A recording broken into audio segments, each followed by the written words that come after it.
Hello everyone, a very warm welcome to your own Silicon Valley Tech Talks channel. This is your host 𝘃𝗀𝗏𝗂 from San Jose, California. Today we will be doing this show virtually because our guest is not in Silicon Valley but in East Coast of United States. Wireless connectivity has become fundamental to our lives. We have come a long way from those wired telephones back in 1980s and 90s to the state we're in today, where we have all these cool devices such as smartphones, iPads, laptops, which we can use outdoor for variety of use cases and applications pretty much everywhere. Some of the common wireless technologies which we use in daily life today are cellular, such as 4G, 5G, and in future we will have 6G, Wi-Fi, Bluetooth, and many more. For any wireless technology to work, it needs a frequency spectrum. A frequency spectrum is a range of frequencies allocated to that wireless technology for its use. The frequency spectrum in any country is usually allocated by a government body. In the United States, it's Federal Communications Commission, FCC. Today, the topic for our show is wireless technologies, their evolution, and spectrum allocations. We are fortunate to have Dean Brenner as our guest today. Dean is a leading expert on spectrum allocation and wireless technology public policy in United States and globally. Dean is currently serving as a chairman for FCC Technological Advisory Council. Dean has served at Qualcomm Incorporated as a senior vice president for spectrum strategy and technology policy. Dean has appeared 5 times before House of Representatives and Senate committees on hearing for spectrum issues and technology policy. So without any further delay, let's go and talk to Dean and learn from his experiences and insights. Hello, Dean. Good afternoon for Hi, you. Faisal. Yeah, welcome Good to to our be with show. you. How are you doing today? Doing great today, and so glad to be with you, Faisal. You were a wonderful colleague for all those years that we worked together at Qualcomm, and I'm delighted to be here today with you. Thank you so much. Tell us a little bit about how FCC makes decisions and coordinates. What is the role of FCC Technological Advisory Council in the decision making? Sure. So first, let me just, for our audience here, just be clear about one thing. I'm not an FCC employee. I am not on the FCC. I chair this advisory committee called the TAC, the FCC's Technological Advisory Council. So all the opinions I'm giving today are my own. They aren't the opinions of the Federal Communications Commission.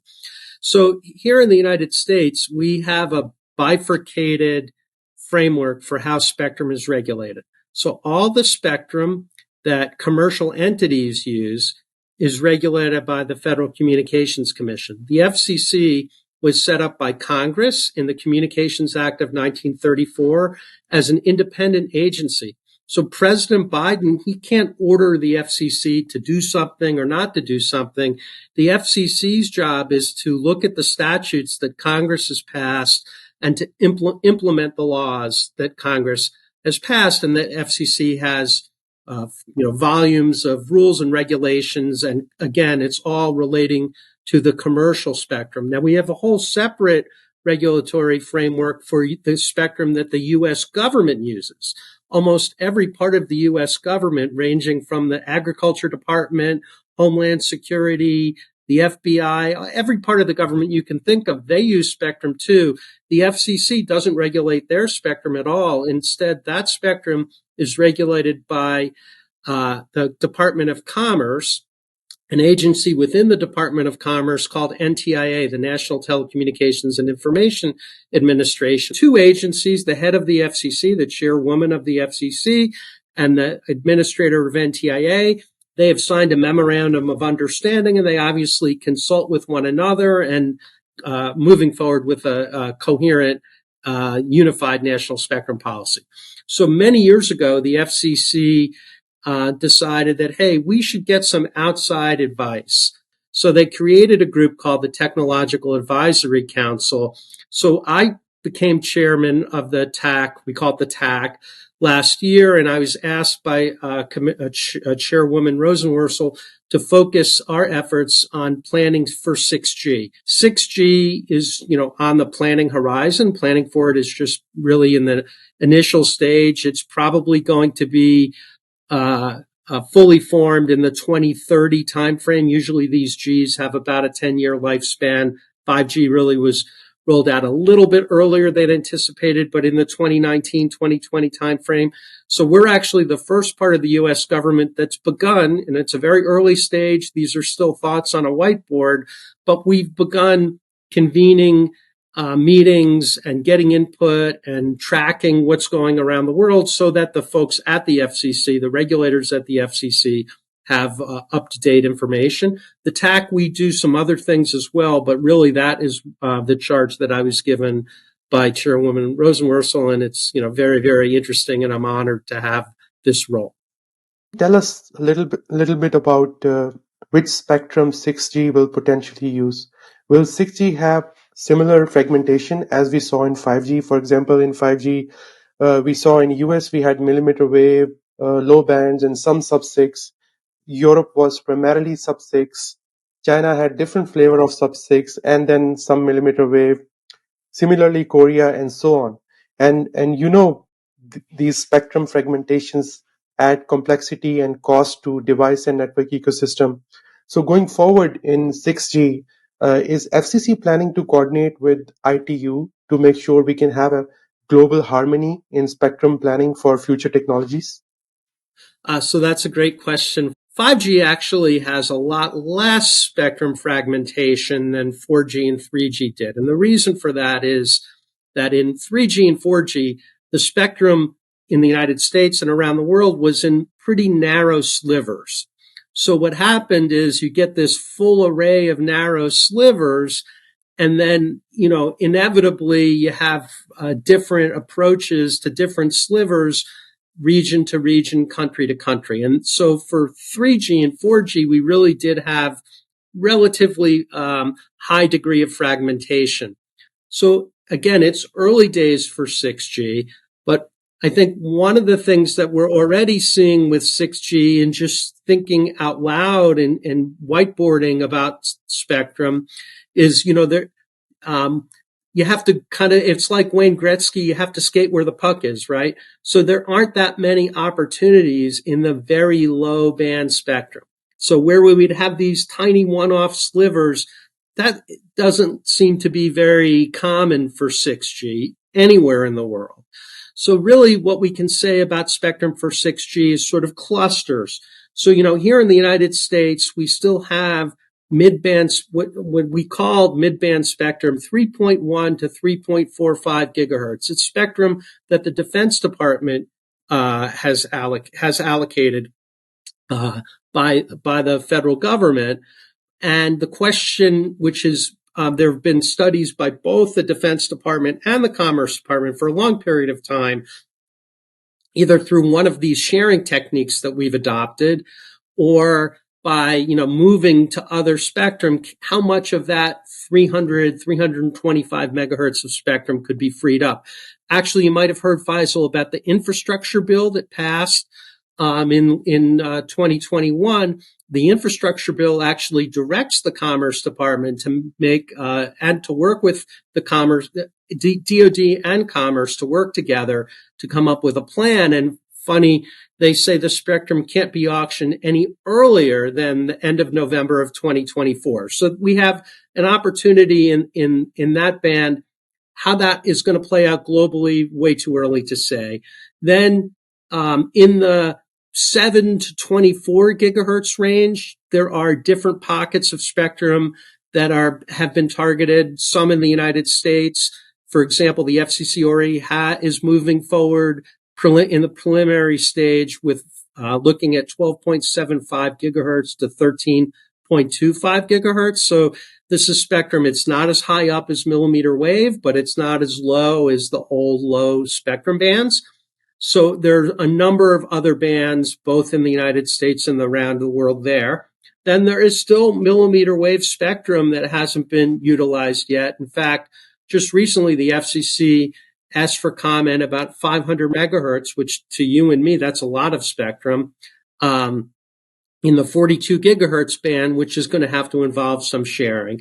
And then kind of the other whole category of spectrum for 6G, I know there's a lot of spectrum bands I'm throwing out there, is what's called terahertz spectrum. So this would be very high. What you and I in the old days would think, this is so high, it's unusable, above 100 gigahertz.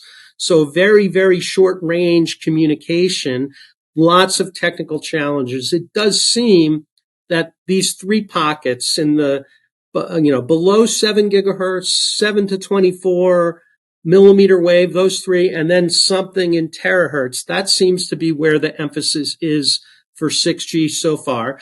I can certainly say the United States, first of all, again, Chairwoman Rosenworcel and her colleagues at the FCC certainly understand the need for harmonization, certainly understand that, driving down costs is a major factor in making sure that people can use these technologies.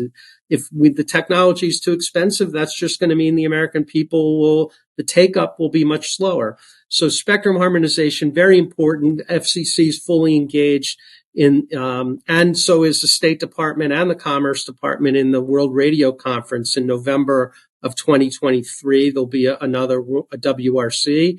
Every country wants to be first in 6G. Every region wants to lead in 6G, but they all have to work together to get to the outcome of a reasonably harmonized arrangement. It will never be perfectly harmonized for cellular because, again, there are always these differences.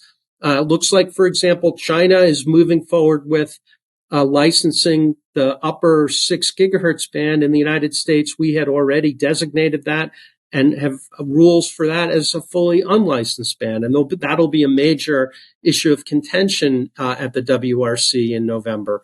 We talked about 6G spectrum, but let me ask you a different question about 6G.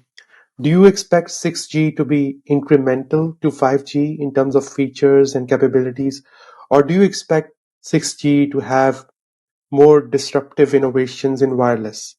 Basically, what I'm trying to understand is that in which ways 6G will be different than 5G.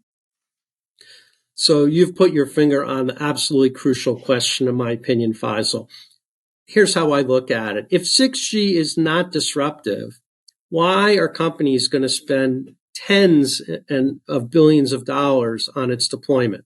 Why are consumers going to rush to stores to buy a phone or a tablet or another device? 6G is going to have to be significantly better than 5G, disruptive in many ways, bringing in use cases that are unthinkable for wireless today.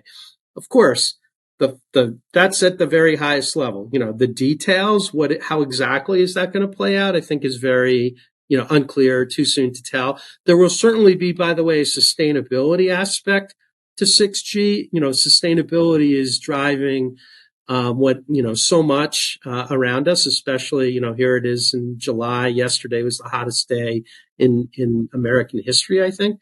So there'll be a sustainability aspect. But here's something different about 6G to think about in terms of its disruptive nature, Faisal. So when we were working on 4G and 5G, disruptive meant a faster data rate. And engineers at Qualcomm and Ericsson and Nokia, who could get the fastest data rate for wireless? And that's what really drove the prior Gs. So in 6G, now we have this situation where we have millions of people who are unconnected in the United States. In one of the wealthiest countries of the world, we have people in urban, suburban, and rural areas who are not connected. And the reason why they're not connected is it costs too much. There should be a flavor of 6G which drives down the end-to-end cost of connectivity so that a flavor of 6G that is optimized to help close the digital divide. Now, that doesn't mean it's going to be a flavor of 6G that's, inferior, that's, doesn't meet the requirements of kids in school and of people connecting with their doctors, et cetera, et cetera. It has to be good and it has to be better than what they can get today. But in other words, what will be disruptive about 6G isn't just the super duper or fastest data rate. It can be very disruptive if you can do the same thing that you could do with 5G, but at a significantly lower cost. So, in 5G, we had a lot of emphasis on the Internet of Things. That's great. And part of what we did for 5G for the Internet of Things is create kind of what I call the back to the future aspect to it, which was a flavor of 5G that actually had slower data rates, that used far less spectrum, but it was supporting a device with a 10-year battery life. It was supporting the types of devices that you need for the Internet of Things. So one of the things that I've been saying about 6G is that we need a flavor of 6G to help specifically designed to close the digital divide, to provide great coverage, to provide great connectivity, but to drive down the end-to-end costs so that people who are left out and can't be connected can get connected through 6G. And I think that will be a major, this isn't just my opinion. I think many regulators around the world are looking for this, and I think you'll hear more about it. And I think that will be a very disruptive aspect to 6G. How is FCC thinking about AI as it relates to FCC Charter and impact on wireless networks? We have been hearing terms like 6G will be AI native. What does that mean? Yeah, I don't know if there's any consensus yet on what exactly that means, but it's a very timely question, Faisal, because a week from today, so on July 13th, the FCC is having a seminar on AI. I would say the FCC is in a learning mode about AI, and the FCC. And by the way, anyone can watch this event. Go on the FCC Live webpage, and you can watch. The FCC is certainly in an information gathering mode. AI could be, and already is very useful both for communications networks. Where should the cell site be located? Where should the small cell go? And of course, devices. It's really good if my phone knows, as long as I am in control, as long as there isn't some privacy breach, and as long as it's secure, if I have a smarter phone, that just makes things easier for me. That makes me able to do things that would otherwise take a long period of time. And the questions are, how does the FCC encourage or help facilitate the positive aspects of AI? And also, I should say, spectrum sharing. AI could be very useful to make more effective sharing between different technologies or different networks, different network operators. How do they foster and encourage and facilitate that type of use of AI versus guarding against, regulating, prohibiting, sanctioning the nefarious aspects of AI? And I don't think that anyone has a silver bullet yet on how to encourage the one and prohibit the other. Tell us a little bit about spectrum convergence, which means that cellular technology can coexist with other technologies like Wi-Fi, non-terrestrial, UWB, etc. When I ask you this question, two spectrums come to mind. One is sub-6, where potentially cellular technologies can coexist with Wi-Fi, and other is 7 gigahertz to 24 gigahertz, where cellular technologies can coexist with non-terrestrial and UWB, etc. So are we moving more and more towards spectrum convergence, or you think it's very complicated and complex to manage? So no, I think we absolutely are moving towards convergence, and I'll even add a third one, Faisal. So there are these, which the FCC, to their credit, has started a proceeding about to consider what types of rules the FCC needs to change, which is satellite-based technology that operates in what we have previously allocated as lower band commercial spectrum. And there are several companies that have that already, have moved forward with that. There's this company AST that's working with AT&T, just to name one. So, yeah, I think that from the regulator, from the consumer's point of view, most consumers aren't sitting there saying, I only need cellular connectivity or I only need satellite. No, what they're saying is I need connectivity, and what's the best connection? Again, years ago when you and I started, the cellular world was very separate from the Wi-Fi world. I think that changed dramatically 4 or 5 years ago. It changed kind of in multiple ways. First, it changed because we were able to show that cellular technology could operate well in unlicensed spectrum. That's one way it changed. A second way it changed is through the spectrum band called CBRS, Citizens Broadband Radio Service, where we're able, which is spectrum that years ago was assigned solely to the Navy. The Navy used it for their ships, but of course, that they only used it part of the time and they only used some of the spectrum. And so we don't want to just say, okay, that means the spectrum is off limits to any other use. So CBRS has been a way to broaden the use cases of spectrum and to bring in multiple technologies. So it supports both unlicensed operation and licensed operation. So, we could call this convergence, we can call this advanced spectrum sharing, or we can just call it multiple network connectivity. But this is certainly an important trend. It's been things have been moving in that direction, as I say, for several years now, and I see that continuing and accelerating. And again, the FCC is already looking at one aspect to this, but I think the the 3GPP standardizing the cellular a cellular standard for satellite. That's another way that this is being brought in. And then, there's also side link type technology where cars are communicating with cars.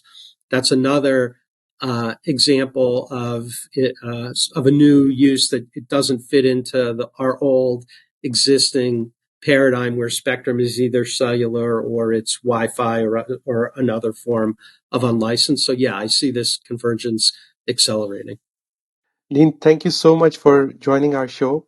I'm sure our audience would have benefited a lot from your insights and all the details you shared. Oh, thanks back to you, Faisal, and my pleasure to be with you, and always happy to be a source of information on the exciting spectrum world.